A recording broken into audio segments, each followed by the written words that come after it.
ain't see me, you Stevie. Wondering how I reach more evolutions than Evie and make it look easy.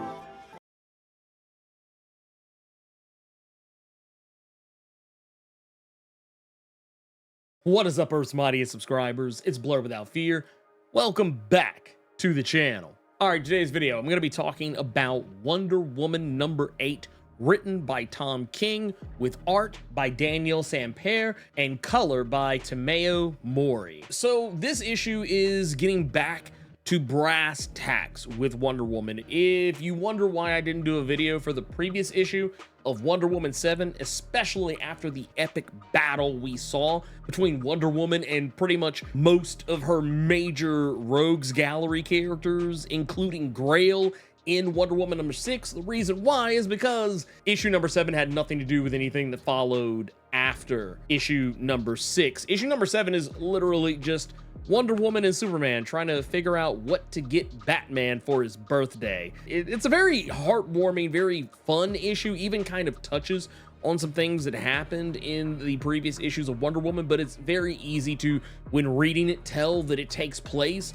before the events of Wonder Woman #6. Wonder Woman #8 picks up right after issue #6, and what you can probably gather just based on the fact that Wonder Woman is seemingly in the clutches of the Sovereign, it is safe to assume that after the fight between Wonder Woman and Grail, with her having fallen unconscious in the aftermath of the battle, this is most likely when the Sovereign stepped in and had Wonder Woman detained. Now, this entire setup for the rest of this issue is basically the Sovereign trying to break Wonder Woman. He is trying to do what really no one is, to my recollection, ever really truly been able to do before. He is trying to both emotionally and mentally break Wonder Woman to make her a slave to the lasso of lies, the lasso that is pretty much the antithesis of the lasso of truth. It is a lasso that we have seen him use in previous issues of Wonder Woman, that if he binds someone with it,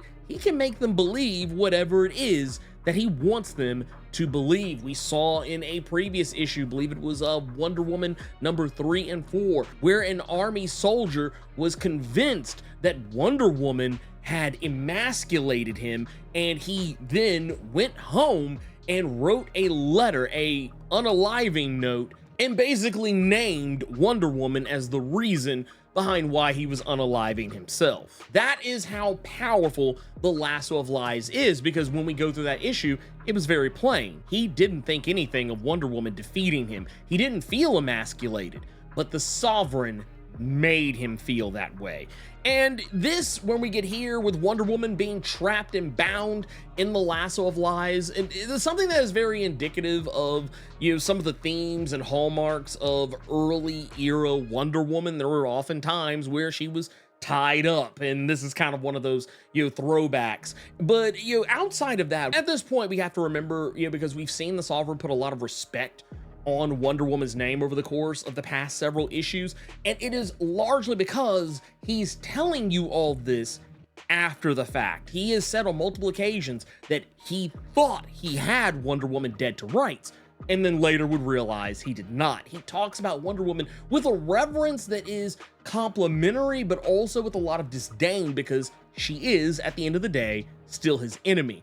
And here we see that while he doesn't seem to act as though he knows any of this stuff, it's because he's still in the process of discovering that Wonder Woman is unlike anyone he has ever faced before.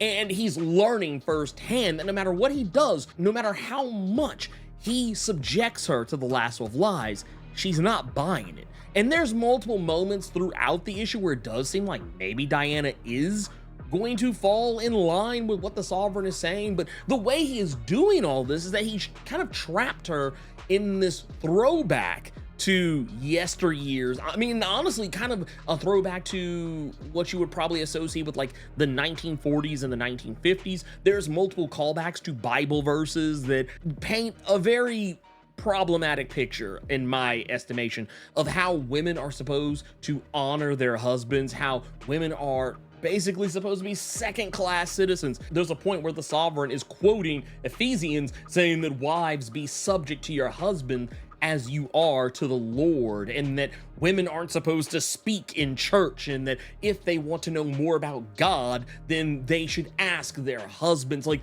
this is all throwback to a, what, you know, maybe some problematic people will refer to as a quotey fingers simpler time, when men had all the power. And let's be fair, men still do technically have all the power, but a time where women had absolutely none.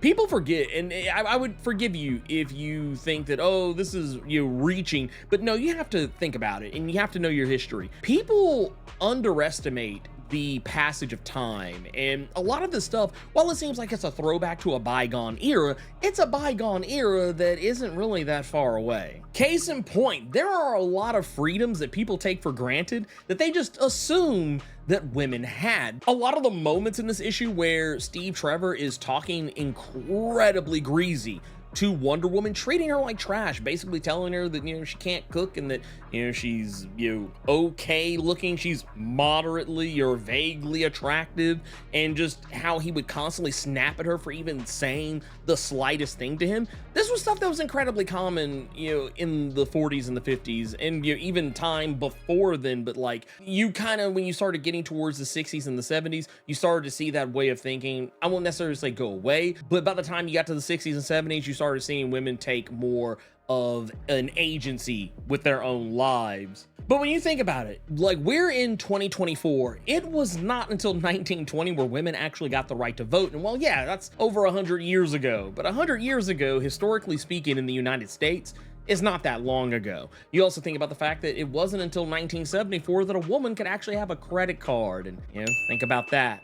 That's really not that long ago. And if it sounds like I'm just reaching, it wasn't until 1848 where women were actually allowed to claim and own property through the Married Women's Property Act. And it wouldn't be until 1937 that women could actually legally be allowed to divorce their husbands for reasons like infidelity, bigamy, desertion, or even for reasons of insanity. So when you think about it, yeah, it seems like a long time ago, but really, was it? This is Tom King's commentary on all of that. The way Wonder Woman is treated by Steve Trevor, the way she is forced to be a trad wife, is very telling about what the Sovereign thinks of Wonder Woman's place, even to the point where he tells her that the reason why it was Jesus who was sent down from the heavens as the first son of God, but not a first daughter of God, is because, oh, because of man's place. Only a man can teach. Only a man can instill in other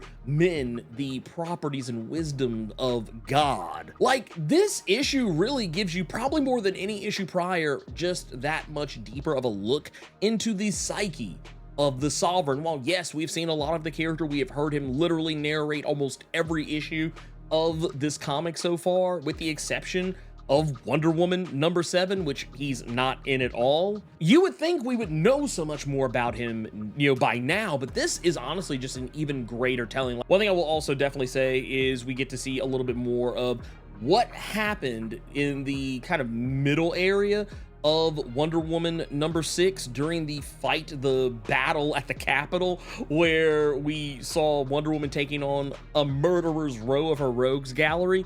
Well, we saw that Sarge Steele had been kidnapped, and well, I think it was safe to say we knew who kidnapped him, but now we just have confirmation of it. It was, in fact, all three of the current Wonder Girls: Donna Troy, Casey Sandsmark, and Yara Flor. And what they're holding him down with, and I know it might be easy to forget that sometimes the Wonder Girls also have their own versions of the lasso of truth, with Donna Troy having the lasso of persuasion, Casey Sandsmark having the lasso of lightning. Yara Flor, to my understanding, does not have a lasso of her own yet. That said, if you're wondering which lasso it is that's holding down Sarge Steele, then it's the lasso of persuasion, the one belonging to Donna Troy. And while the Wonder Girls are using him for target practice, mostly in an effort to try and get him to give up any information on who he's working for, case in point, the Sovereign. Once again, this is all information that we know, but they don't know this information. So yes, this is why they're trying to get it. But the thing I find very interesting here is how Sarge Steele, a guy who has largely been treated as a very misogynistic character, especially as of late, he is basically getting put through the ringer here, and I'm kind of here for it. But before I get into the more final moments of this issue, I do definitely want to say Tom King's writing here is fantastic, as it has been since issue number 1. Tom King is cooking here, and it would be incredibly difficult to convince me otherwise. Daniel Sampere is doing a fantastic job on art as per usual. His line work is fantastic in this. The inks are pretty much just on point. The heavy usage of shadow and darkness in the scenes where Wonder Woman is being depicted bound by the Sovereign's lasso of lies are just fantastic. And even the throwback moments to the 1940s or 50s where Wonder Woman is in this kind of mind palace of sorts, or mind prison of sorts, with Steve Trevor is pretty damn awesome too. Like, it looks so strikingly different from the main story of the book, or I won't say the main story, but just like the other portions of the book. It would be easy to even forget that it's the same artist at some points, but it is really, really good. And the colors by Tomeo Mori just, kind of speak to that. Like, Tomeo Mori's colors in this are so good that you look at each of those different scenes and it feels like, man, maybe it is a different artist doing this part versus that part, which is not terribly uncommon in comics where you have like very dramatically different set pieces. Sometimes there is a different artist who comes in and does those other set pieces, but that's not the case. It's just Tomeo Mori makes it look that goddamn good. Beginning to the end of it, the thing that is really awesome here is that eventually it does look like Wonder Woman has been broken. And when we get to that point, it's actually not the case. I like how they bring in Hippolyta to try to sell this whole thing to get Wonder Woman to break finally. But it's also at the same time, while bringing in Hippolyta, it's both a blessing and a curse, because while Hippolyta does seem to be spitting some of the same game that the Sovereign is, that point where, she's telling her how, oh, you're just a daughter, you're not good enough, you're not going to be able to save the day, you're just a woman, you can't do this, you can't be taken seriously in this regard. And then eventually, even in Wonder Woman's own mind, it's just proof positive that even in her own mind, even in a mind prison crafted around her by a supervillain, even in there, her mother can't lie to her. Because at the end of the day, after saying all that stuff, after breaking Wonder Woman down to the point that she's willing, almost willing, looks at least like she's almost willing to give in to the Sovereign and the lasso of lies, there it is, Hippolyta says it. But when did you ever believe me? And it's at that moment where this is what allows, it's like almost like, if you ever watch wrestling, like especially back in the 80s, you'd watch like an old Hulk Hogan match and he's getting the shit kicked out of him. And then eventually at some point, he's on the ground. Wonder Woman kind of has a moment very similar to this, and she even does something that is very interesting, considering the fact that the lasso of lies, as far as we know, is supposed to be, for all intents and purposes, the same as her lasso of truth. At multiple moments, she points out that it is a tool of the Amazons. It is very similar. So just as Wonder Woman's lasso of truth cannot break, she is of the belief that the lasso of lies probably can't break either. But she proves herself wrong in that regard, and she destroys the lasso of lies, literally breaks out of it. Now, I think it's safe to say this isn't permanent, because as we know, and as we've seen in later, or rather in previous issues that depict later points in the timeline, especially when we know the daughter of Amelie, known as Trinity, who is, I guess technically the adopted daughter of Diana Prince, we see that she has the lasso of lies later on down the stretch. So yeah, we know that this isn't permanent. At some point it's going to either be reforged, or it will somehow reset itself or something.